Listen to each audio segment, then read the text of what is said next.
여러분들하고 인사할까요? 한 해 동안 너무너무 수고하셨습니다. 애쓰셨습니다.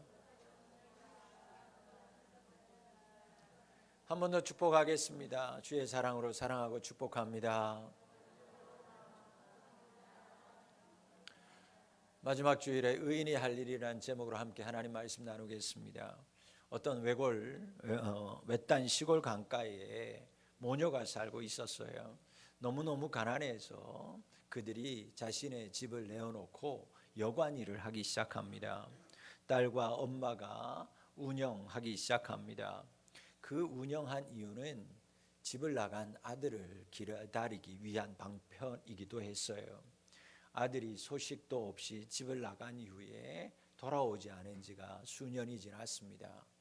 여관을 운영하면서 이 모녀가 아들을 기다립니다. 한 해, 두 해, 아들이 돌아오지 않아요. 그러는 시간 동안에 이 모녀가 점점 사람이 변하기 시작했어요. 즉 범죄자로 변해가기 시작했습니다. 여관을 해도 오는 손님들은 없고, 그래서 가난을 벗어나기 위해서 가끔 그 여관에 투숙하는 부유해 보이는 사람에게 독약을 먹여서 죽입니다. 그리고 그 몸을 강물에 던져버렸어요. 어느 날도 마찬가지로 한 청년을 그렇게 유혹해서 죽인 이후에 지갑에 있는 돈을 다 꺼내다가 그 젊은이가 바로 자신들이 기다렸던 아들이었다는 것을 알게 됩니다. 그 사실을 안 모녀가 아들이 던져진 그 강물에 자신들도 몸을 던져 투신하고 죽어버립니다. 여러분, 알베르 카무가 쓴 오해라고 하는 소설 작품의 내용이에요. 인간이 얼마나 죄의 종로를 타고 있는지를 보여주는 한 단편입니다. 2023년의 세상을 다시 한번 우리가 돌아보면 좋은 이야기들보다 안 좋았던 이야기들이 더 많았다는 것을 새삼 느끼게 돼요. 2023년도 여전히 죄의 소리로 가득한 한 해였습니다. 그러나 여러분, 하나님께서 2023년을 이제 닫고 24년 새해를 여시면서 우리에게 소망이 있는 하나님의 말씀을 주고 있습니다.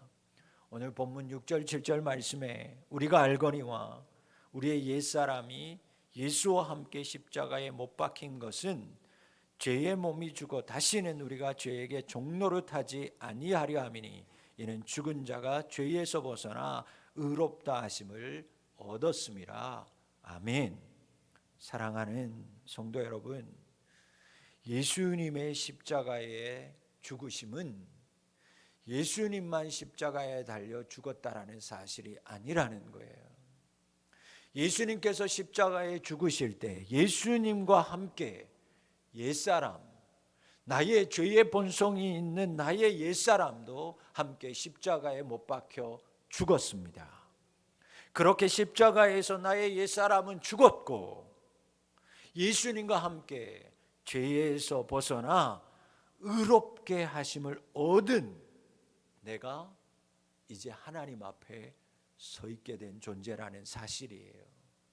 여러분, 우리는 하나님 앞에 죄인의 모습으로 선 게 아니라 우리가 예수 그리스도를 믿는 순간 예수님께서 십자가에 죽으실 때 나의 죄의 모습 옛사람은 죽고 나는 예수님 앞에 의로운 자로 서게 된 것을 기억하며 살아가실 수 있기를 바랍니다. 여러분, 2023년은 갑니다. 2024년이 열립니다. 죄의 종은 가고 의로운 자로 새롭게 살아갈 새로운 새해가 우리에게 기다리고 있고 그리고 열린다라는 것을 꼭 기억하고 죄의 종이 아닌 옛사람이 아닌 새 사람으로 의의 사람으로 사는 자가 되실 수 있기를 바랍니다. 이제 한 해를 닫습니다. 동시에 새해를 맞이하는 31일입니다. 의인이 된 내가 그러면 어떻게 살아야 할지를 오늘 말씀을 통해서 함께 나누겠습니다. 여러분, 의인의 사람이 첫 번째로 해야 할 일은 뭐냐면 바로 알아야 한다라는 거예요. 여러분, 바로 아는 자가 되어야만 합니다. 무엇을 제일 먼저 알아야 될까? 의인된 자로서 무엇을 알아야 할까? 방금 읽었던 6절 말씀에 나오지만 하나님의 말씀을 이제 믿고 예수 그리스도로 고백된, 예수 그리스도를 주로 고백한 사람은 의인된 사람이에요. 여러분, 의인된 사람은 다시 말합니다. 예수 그리스도와 함께 내가 십자가에 못 박혀서 더 이상 죄의 종노릇 하지 않게 되었다라는 것을 제일 먼저 알아야 됩니다. 여러분들이 기억하며 살아야 돼요. 죄의 유혹과 연약함이 나를 계속 고백하고 나를 계속 괴롭히고 나를 그쪽으로 끌어당기지만, 여러분, 내가 이제는 더 이상 죄의 종이 아님을, 옛사람이 아니라는 사실을 알아야만 합니다. 그런데 죄의 종노릇 하지 않으려면 그렇게 생각만 가지고 지식으로 아는 것 가지고는 안 된다라는 거예요. 죄의 종노릇 하지 않으려면 더 많은 것들을 알아야 되는데 그것이 무엇인가? 9절 말씀이에요. 같이 한번 9절 말씀을 볼까요? 이는 그리스도께서 죽은 자 가운데서 살아나셨음에 다시 죽지 아니하시고 사망이 다시 그를 주장하지 못할 줄을 알미로라. 알라는 거예요. 여러분이 죄의 종이 아니라는 것을 알고 죄의 종이 아님을 알려면 무엇부터 알아야 되냐면, 옛사람으로 돌아가지 않으려면 무엇부터 알아야 되냐면, 내가 의인으로 살려면 무엇을 알아야 하냐면, 예수 그리스도께서 십자가에 죽으실 뿐만 아니라 그 죄와 사망이 다시 내 안에 들어오지 못하도록 예수님께서 부활하셨다는 사실을 알라는 거예요. 나를 위해서 죄에 대해서 죽을 뿐만 아니라 나를 위해서 부활하셔서 더 이상은 죄의 종노릇 하지 않도록 나의 모든 것들을 새롭게 하신, 부활하신 예수님에 대해서 알고 있는 자가 되라는 것입니다. 여러분, 그렇기 때문에 여러분의 주인이 바뀌었다라는 걸 알아야 돼요. 여러분의 주인은 더 이상 죄가 아니에요. 사망이 아니에요. 나를 이끌고 다니던 옛사람이 아니라는 것입니다. 예수님이 죄와 사망 권세에서 부활하심으로 말미암아 내 안에 있던 모든 죄, 나의 모든 사망이 다시는 나의 주인 되지 못하도록 우리 예수님께서 부활하심으로 승리하셨어요. 그러니까 여러분, 다시 끌려가면 안 되는 겁니다. 다시 속으면 안 되는 거예요. 나는 그런 사람이야. 여러분, 그렇지 않아요. 여러분, 우리가 그렇게 합니다. 새 결단해서 내가 예수 안에서 새롭게 살기로, 믿음의 사람으로 믿음답게 살려고 해. 그래서 나 이제 술 안 할 거야. 담배 안 할 거야. 나쁜 짓 안 할 거야. 그렇게 결단하고 시작하는 분들이 많아요. 그런데 사람들은 그렇게 얘기합니다. 네가 언제부터 그랬다고? 너 그런 사람 아니잖아. 너 원래 그렇지 않았잖아. 너 원래 죄짓고 원래 술하고 원래 담배 피고 원래 나쁜 짓 했잖아. 여러분, 그렇게 얘기해요. 그러면 사람들이 맞아, 내가 그랬지. 아유, 그래, 한 잔만, 한 모금만, 에이, 이번만, 그렇게 넘어가는 거예요. 아니요. 여러분, 우리가 분명히 알아야 됩니다. 예수님께서 십자가에 죽고 예수님께서 승리하신 부활하심은 나의 죄를 끝내고 나도 이제는 의의 사람으로 살리기 위해서 예수님이 부활하셨다라는 거예요. 주인이 바뀐 거예요. 그러니까 너 원래 그런 사람이야. 예, 이제 이렇게 얘기할 수 있어야 돼. 그래, 나는 원래 하나님의 자녀라고 말할 수 있는 자가 되실 수 있어야 돼요. 소속이 바뀐 거예요. 신분이 바뀐 거예요. 이제는 더 이상 주인은 죄가 아니에요. 사망이 아니에요. 그러니 속지 않아야 돼요. 여러분의 주인은 부활하신 예수님이십니다. 그것을 알 때 더 이상 종노릇 하지 않고 살 수 있습니다. 2024년 다시 죄가 유혹할 거예요. 여전히 사망의 권세가 여러분들을 에워쌀 겁니다. 그때 십자가에서 예수님이 죽을 때 나도 죽었다. 즉 나의 옛사람, 내가 종노릇 하던 것, 나도 십자가에 못 박혔다, 죽었다라는 사실을 아시기를 바랍니다. 또한 예수님이 부활하심으로 말미암아 이제 더 이상 죄와 사망이 나의 주인이 아니고 예수님이, 그 승리하신 예수님이 나의 주인임을 분명히 고백하고 알고 사는 우리 성도님들이 될 수 있기를 축원합니다. 이 분명한 사실을 알아야 죄와 사망이 또 슬쩍 내게 다가올 때 죄에 끌려다니지 않는 사람이 될 수 있어요. 당당하게 하나님의 자녀임을, 예수님께서 나의 주인됨을 선포하며 살아가는 우리 성도들의 삶이 될 수 있습니다. 여러분, 여러분의 주인, 죄와 사망을 이기신 부활하신 예수님이에요. 이 사실을 분명하게 알고 고백하며 사는 우리 성도님들 될 수 있기를 축원합니다. 여러분, 의인된 사람이 알아야 할 두 번째는요, 믿어야 한다고 말하고 있어요. 믿어야 합니다. 무엇을 믿으라고 할까? 8절 말씀을 함께 봅니다. 8절입니다. 만일 우리가 그리스도와 함께 죽었으면 또한 그와 함께 살 줄을 믿노니, 믿으라는 거예요. 여러분, 성도들이 믿어야 되는 핵심이 뭘까? 여러분, 뭘 믿고 살아요? 뭘 믿는 거예요? 내가 믿는다고 하는데 여러분들의 믿음은 뭐예요?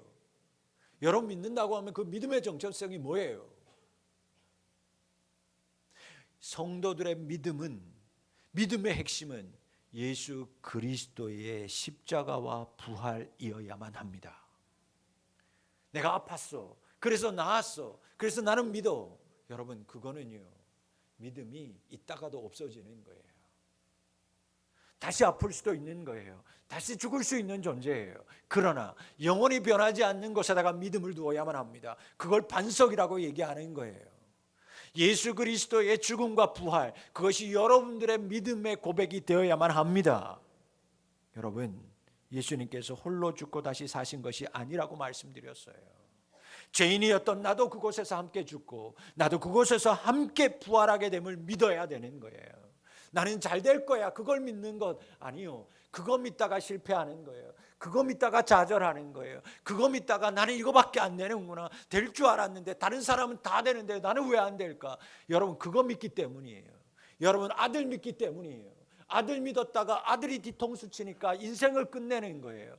건강 믿었다가 건강이 끝나니까 나는 평생 건강할 줄 알았는데 그거 믿었다가 사람들이 절망하는 거예요. 일어나지를 못하는 거예요. 여러분, 우리가 믿어야 할 것, 나도 예수님이 죽을 때 나도 죽었다. 나의 죄의 사람이 죽었다. 예수님께서 승리하실 때 나도 부활하여서 승리하였다. 여러분, 그것을 믿는 자가 될 때 우리는 흔들리지 않을 수 있습니다.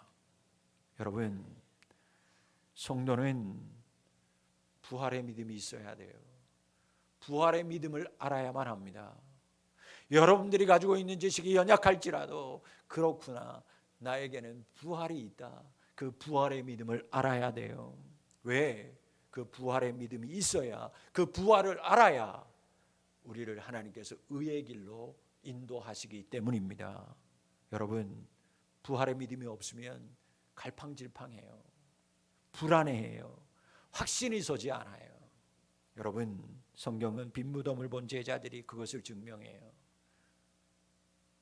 부활하셨음에도 불구하고 빈 무덤을 발견한 제자들, 그들은 사라진 예수님만 생각했어요.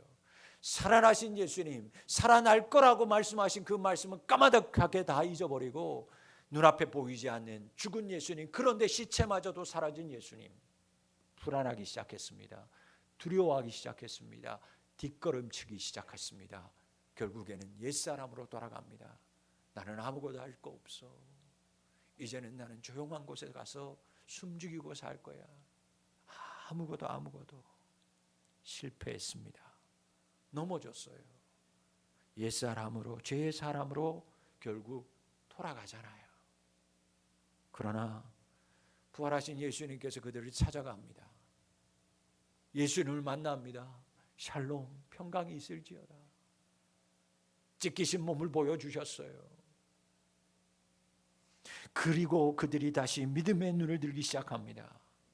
부활하신 예수님을 만났을 때 그들이 죄의 길에서 다시 죄의 길로 돌아갔던 그들이 부활하신 예수님을 만나고 부활하신 예수님을 알고 부활하신 예수님을 믿기 시작했을 때 그들이 의의 길로 들어가기 시작했어요. 실패의 자리에서 다시 예수 그리스도를 바라보고 믿기 시작하고 알기 시작했을 때 그들이 믿음의 눈을 들기 시작했습니다. 그리고 그들은 의의 길로 갔어요. 그것이 죽음의 길임에도 불구하고 그들은 순교의 길을 걸어갑니다. 여러분, 다시 사신 예수님이 여전히 부족하고 연약한 자신들과 함께 한다라는 사실이 깨달아지기 시작하고 알아지기 시작하니까 두려울 것이 없었어요. 그들이 부활의 예수님을 알기 시작했을 때 여러분, 세상이 바뀌기 시작했습니다. 그들이 부활하신 예수님을 알기 시작했을 때 세상이 천지개벽을 하기 시작했어요. 죽음을 두려워하지 않는 순교자가 되었고, 가는 곳마다 복음을 전하면서 그 복음을 듣는 자들이 살아나기 시작했습니다. 온 세상에 죄와 사망이 물러가기 시작했어요. 그곳에 의와 생명이 임한 줄 믿습니다. 사랑하는 성도 여러분, 알고 계신가요? 사랑하는 성도 여러분, 믿어집니까? 예수님의 부활이 곧 나의 부활이라는 사실을 알고 믿는 자 될 수 있기를 축원합니다. 이 사실을 분명히 알 때 2024년 여러분의 인생 하나님께서 생명의 길로, 의의 길로 인도하여 주십니다. 여러분의 가정, 여러분의 삶의 현장에 있는 죄와 사망이 떠나가게 되고 생명이 임합니다. 여러분, 믿음의 눈으로 보지 않으면 알 수 없습니다. 보이지 않습니다. 부활의 예수님, 그러기에 믿음이요, 믿음의 눈으로 바라보실 수 있기를 바랍니다. 부활하신 예수님이 나와 함께하고 있고, 그 부활하신 예수님 때문에 나도 부활했다라는 사실을 믿는 자가 되십시오. 2024년 생명의 한 해, 의의 생명, 의의 인생 될 줄 믿습니다. 의인된 자가 알아야 될 세 번째는요, 드려야 한다라는 것입니다. 여러분, 드리는 자가 되실 수 있기를 바랍니다. 13절 말씀을 한번 보세요. 드리라는 거예요. 죽은 자 가운데서 다시 살아난 자 같이 하나님 앞에 드리고 너희 지체를 의의 무기로 하나님께 드려라. 여러분, 우리는 하나님께 드려야만 합니다. 드리라고 하면 겁부터 내는 사람들이 많아요. 교회 생활하면서, 신앙생활하면서 하나님 앞에 드리라고 하면 겁부터 내는 사람이 있어요. 여러분, 거부 반응을 먼저 일어납니다. 또 드리라고 한다. 또 드리라고 하네. 나 드렸는데, 또 드릴 것도 없는데, 지난번에 드릴 거 드렸는데 또 드리라고 하는구나. 물질 드리라고 하고, 시간 드리라고 하고, 봉사하라고 하는구나. 그래서 드리라고 하면 먼저 거부 반응을 일으키는 분들이 참 많아요. 힘들어하는 거죠. 그러나 여러분, 하나님이 단순히 물질이나 시간 드리라는 게 아니에요. 하나님께서 원하시는 드림은 그것을 드리는 게 아니에요. 그게 헌신이 아니에요. 하나님이 오늘 우리에게 드리라고 하는 것은 뭐냐? 의를 이루기 위한 도구로 여러분의 삶을 드리라고 말씀하고 있어요. 의를 이루기 위해서, 의를 이루기 위한 도구로서 여러분의 몸 안에 있는 모든 지체를 하나님 앞에 드리라. 그것이 하나님이 원하시는 진정한 헌신이라고 말씀하고 있습니다. 여러분, 시간 드리는 수도 있고 안 드릴 수도 있죠. 물질 한 번 드리고 그만 드릴 수도 있어요. 많이 드릴 수도 있고 적게 드릴 수도 있죠. 시간 드릴 수 있을 때 드립니다. 어떤 사람은 그래서 한 해는 열심히 드리고요, 한 해는 자체적으로 안식한다고 아무것도 안 하고 쉬는 사람 많아요. 여러분, 그러나 하나님께서 우리에게 원하는 건 여러분들의 몸을 의의 무기로 하나님 앞에 드리기를 원하고 있어요. 의를 이루기 위해 내 자신을 하나님 앞에 드리는 건, 여러분, 한 번 드린다고, 한 번에 왕창 드린다고 그걸 하나님이 기뻐하실까? 아니에요. 가까운 곳에 제가 아는 친구는 하나님 앞에 50억 드렸어요. 네, 깜짝 놀라지도 않네. 한 번만 놀라네. 어차피 나랑 상관없느니 나는 그렇게 한번 드리고 싶어도 뭐 드릴 일도 없으니까, 있어도 안 드릴 거니까. 예, 그렇게 드리는 사람이 있어요. 예, 그걸로 끝나는 거예요, 여러분. 하나님이 그걸 원하는 게 아니에요, 여러분. 하나님은 우리에게 말씀합니다. 드림이라는 건 우리가 의인으로 이 세상 살 동안에서 계속해서 해야 할 일이라고 가르치는 거예요. 중단되지 말아야 될 거라는 거죠. 여러분, 조금 더 이해하기 쉽게 말해서 하나님 우리에게 의로 드리는 게 도대체 뭘까? 로마서에서는 이렇게 얘기합니다. 자, 12장을 좀 더 설명해 볼까요? 12장 1절 말씀, 사도 바울이 이 의의 무기로 하나님 베드리는 것을 이렇게 설명합니다. 여러분 다 잘 아는 말씀이니까요. 함께 합독합니다. 시작. 그러므로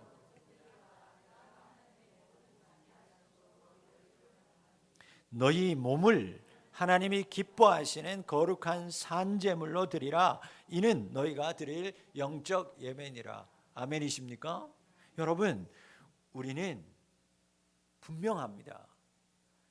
여러분의 몸을 죄에 내어주든지 하나님 앞에 의로 드리든지 둘 중 하나는 어딘가에 여러분들이 바치면서 삽니다. 여러분, 어제 하루만 생각해 보세요. 여러분들의 몸을 어디 드리셨는지, 2023년 한번 돌아보세요. 여러분들의 몸을 어디에 드리고 살았는지. 분명 하나님 앞에 드리거나 죄악 가운데 바치거나 둘 중 하나로 우리는 바치는 인생을 살았어요. 안타깝지만 그렇게 어딘가에는 둘 중에 한 곳은 드리는데 너무나 많은 사람들이, 아니 교회 다닌다고 예수 믿는 사람들이라고 하는 사람들도, 성도인 사람들도 하나님의 아닌 곳에다가, 즉 죄를 향해서 자신의 몸을, 온몸을 던지는 사람들이, 바치는 사람들이 얼마나 많은지를 몰라요. 하나님이 말합니다. 이 세상, 이 세대 본받지 말고 나의 몸을, 다른 게 아니라 여러분들의 몸, 여러분들의 지체를 의의 무기로 하나님께 드리라고 말씀하고 있어요. 시간, 물질이 아니라 여러분들의 무엇을? 몸을, 여러분들의 몸 안에 있는 모든 지체를 하나님 앞에 드려라. 그것이 하나님이 진정으로 원하는 영적 예배니라. 그게 헌신이라는 거예요. 예배 시간에 와서 주여 주여 섬기고 물질 드리는 것으로 끝나는 것이 아니라 하나님이 원하는 건 여러분들의 몸이, 여러분들의 지체가 죄가 아니라 하나님 앞에 드려지는 자가 되기를 원한다라는 거예요. 여러분, 죄로 가득한 세상에 우리가 살아가지만 죄에게 나의 몸을 불의로 드리지 말라고 말씀합니다. 여러분, 믿음을 입증하기 위해서는요, 하나님 앞에 드려짐이 필요합니다. 헌신이 필요해요. 믿음이 있다고 하는 예수 그리스도의 부활과 예수님의 죽으심을 나의 것으로 받아들이는 사람은요, 그 믿음에 대한 입증이 필요합니다. 뭐가 믿는 거냐는 거예요. 헌신이 필요합니다. 드림이 필요해요. 여러분들이 드리는 물질과 시간, 봉사 필요하죠. 그러나 그것보다 여러분의 인생, 여러분의 지체, 여러분의 몸을 하나님의 의를 이루는 데, 사용하는 데 드려져야 할 줄 믿습니다. 사도 바울은요, 이 몸을 드리는 것, 영적 예배에 대해서 말씀하면서 비유를 들어서 이렇게 설명합니다. 몸을 내가 하나님의 의를 이루는 데 사용하려면 군인 되어야 된다. 군인에 비유해요. 여러분, 군인은 우리처럼 이렇게 자유롭지 않습니다. 고된 훈련을 해야 돼요. 훈련 시간 지켜야만 합니다. 비가 온다고요? 아니요. 눈이 온다고요? 아니요. 내 마음대로 휴가 낼 수도 없습니다. 마음껏 할 수 없어요. 훈련 받습니다. 자신의 삶에 얽매이지 않는다라고 설명하고 있어요. 부름받은 병사는 자기 삶에 얽매이지 않습니다. 나라에서 불렀는데 나 못 갑니다. 안 된다라는 거예요. 자유함도 제한적이죠. 여러분, 그리스도인 된 자는 소집된 병사입니다. 소집되었어요. 무엇하라고 소집하셨을까? 무엇하라고 나를 군인으로 모으셨을까? 여러분, 투철한 군인 정신 가지라는 말입니다. 한 번 해병은 빨간 글씨예요. 여러분, 대단하지 않아요? 해병대 보면. 해병대 출신 있으신가요? 우리 아들이 해병대 간다 그러는데 내가 참아라 그랬습니다. 참아라. 그냥 조용히 갔다 와라. 설치지 마라. 내년 되면 갈 텐데, 내후년 되면 70, 80, 8강모 자랑스럽게 생각합니다. 네, 여러분, 그렇게 아끼는 차인데, 정말 새로 산 그렇게 하나 흠집 내고 싶지 않은 차인데 거기에다가 해병대 마크를 뒤에 크게 하나 떡 붙이고 다녀요. 해병대만 보면 식당에서든 어디서든 다 경례하고 상사가 다 위에 기수가 높은 사람이 술값 다 해결합니다. 밥값 다 해결해요. 한 번 해병은 죽을 때까지 해병, 그게 군인 정신이라는 거예요. 여러분, 예수님께서 우리를 군인으로 모집하셨다. 그 투철한 군인 정신을 가지고 살라는 거예요. 여러분, 내 몸의 지체가 한 번이 아니라 내가 그리스도인 된 것으로, 한 번으로 그리스도인 된 것을 짠! 그래서 이렇게 드리고 이렇게 봉사하고, 그래서 한 해로 끝나는 게 아니라 평생, 일평생 하나님 앞에 드려지는 인생으로 살아라. 그것이 여러분 병사로 모집한 자의 뜻이에요. 여러분의 몸의 지체가 하나님 앞에 헌신하고 드려지는 무기가 되어야 되는 거예요. 내 몸이 하나님 앞에 드려지는 무기로 사용된다라는 걸 여러분 생각해 보셨어요? 하나님이 폭탄을 쏘려고, 로켓을 쏘려고, 자, 이번에는 누구를 할까? 여기 푸른 비전교회 어느 집사 있네. 무기고에서 꺼내가지고 장착을 했는데 신식 무기도 아니고 녹은 다 쓸어 있고, 하나님이 쓰려고 하는데 발사가 안 되면 어떻게 하겠냐고요. 준비가 안 돼 있어요. 드려지기를 원하지 않아요. 녹슬어 있어요. 사랑하는 성도 여러분, 여러분의 몸의 지체, 내 손이, 내 발이, 내 심장이, 내 눈이, 내 귀가 하나님의 의를 이루기 위해서 드려지는 무기로 지금 사용되어져 있는가, 준비되어져 있는가? 그런 무기가 되어야 됩니다. 여러분의 눈빛 하나가, 여러분의 손가락 하나가, 여러분 죄에 동원되어서 누군가를 죽이기도 하고 찌르기도 하는데, 여러분의 눈빛 하나가, 여러분의 손가락 하나가, 여러분의 말 한마디가 하나님 앞에 드려지는 의의 지체가 될 때 누군가를 살리기도 하고, 여러분 누군가가 죽어가는 사람들을 회복시키는 무기가 될 수 있다라는 것, 여러분의 모든 지체가 무기 될 수 있기를 축원합니다. 계속해서 죄는요 여러분 곁에서 떠나지 않을 거예요. 그래서 여러분들의 몸의 모든 지체가 죄의 무기로 사용되도록 온갖 유혹과 달콤한 말들로 속삭일 거예요. 찌르라고, 가만히 있지 마, 너도 같이 붙어, 손가락질해, 눈으로 총을 쏴, 왜 그렇게 참아, 뱉어버려, 쉬라고 할 겁니다. 할 만큼 했어. 가지 말라고 할 거예요. 힘들잖아, 쉬어, 내일 출근해야 돼. 기도할 필요 없어. 필요 없다고, 다음에 하면 된다고 말할 거예요. 지난번에 드렸는데 뭘 또 드리려고 해. 안 드려도 된다고 말할 겁니다. 속삭일 거예요. 그러나 군인은 이 같은 것들을 단호하게 배격할 수 있어야 돼요. 여러분, 우리는 내 몸을 의의 무기로 하나님 앞에 드리는 삶을 선택해야 합니다. 그 삶이 하나님이 기뻐 받으시는 영적 예배예요. 선택하며 사는 겁니다. 내 몸을, 내 지체를 죄에게 내어드릴 건가? 하나님 앞에 드려서 하나님이 쓰시는 무기로 사용되어지게끔 하나님 앞에 드릴 건가?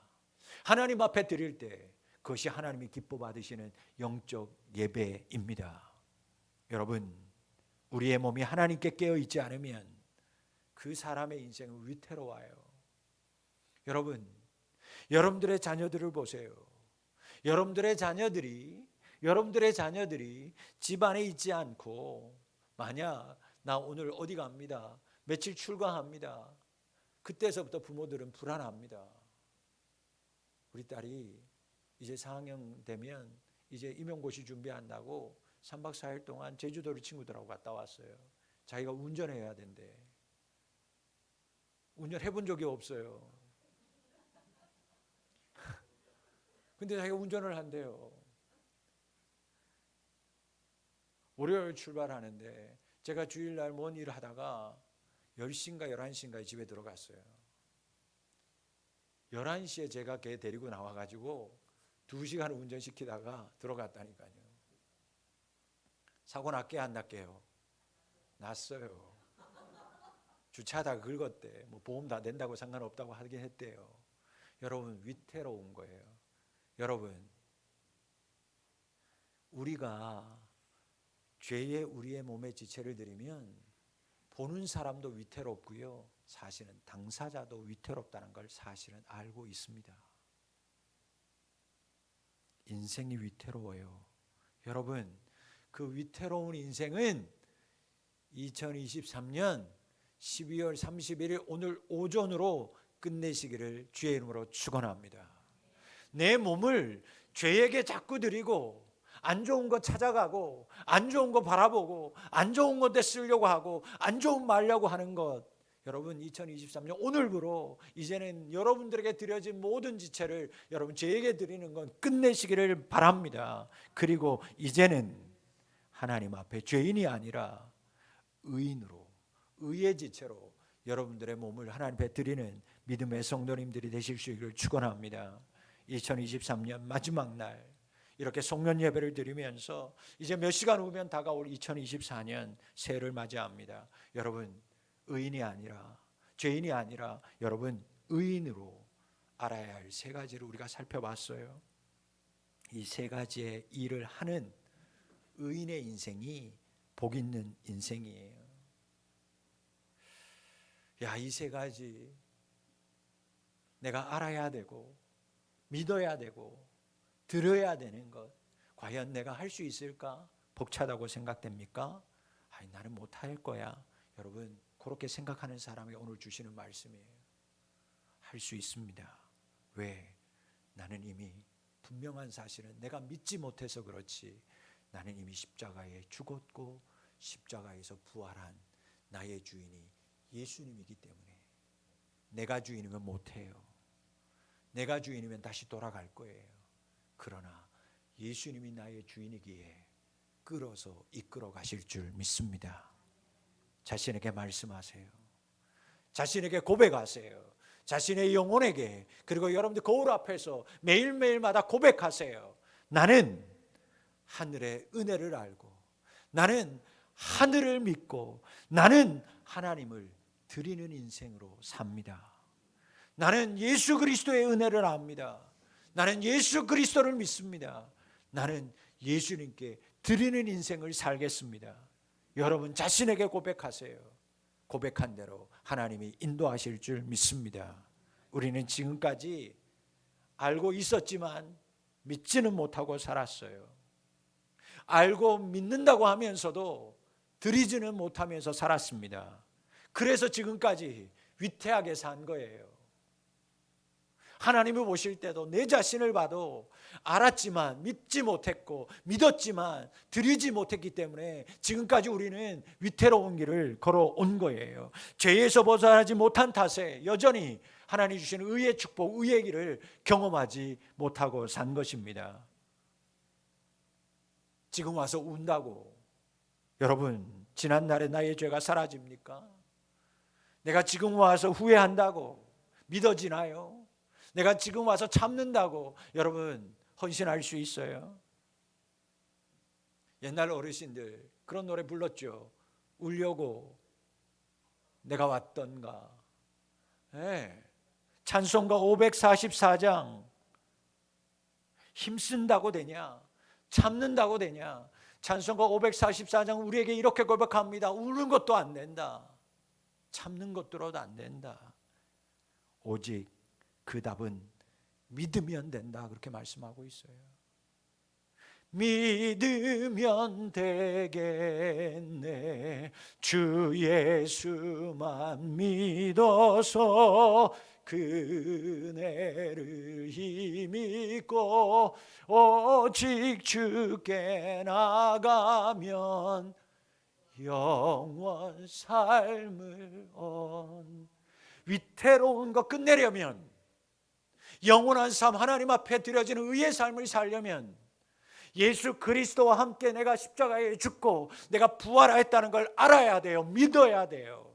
나의 주인이 예수 그리스도라는 것을 믿어야 된다고요. 그리고 그 믿고 내 모든 몸과 나의 모든 시간과 나의 지체를 하나님 앞에 드려서 의의 무기의 사람이 될 때 우리의 인생 하나님이 축복하시는 영원 삶, 의인의 삶, 축복의 삶 하나님 허락하실 줄 믿습니다. 하나님 원하시는 의인으로 사는 유일한 방법, 예수님과 함께 십자가에 못 박고 이제는 의인의 길로 옮기는 것밖에 없어요. 사랑하는 성도 여러분, 2023년이 지나갑니다. 하나님이 새롭게 우리에게 기회를 주시면서 2024년을 여십니다. 이제 의인된 병사로 여러분의 몸, 여러분 몸 안에 있는 모든 지체를 잘 지켜서 하나님 앞에 드리는 우리 성도님들이 될 수 있기를 바랍니다. 새해에는 다가오는 모든 불의함들, 유혹을 끊어버리고 의와 함께 살아가는 우리 모든 성도님들이 다 되실 수 있기를 축복합니다. 여러분, 복음 중에 복음, 그것은 예수님의 십자가요 부활입니다.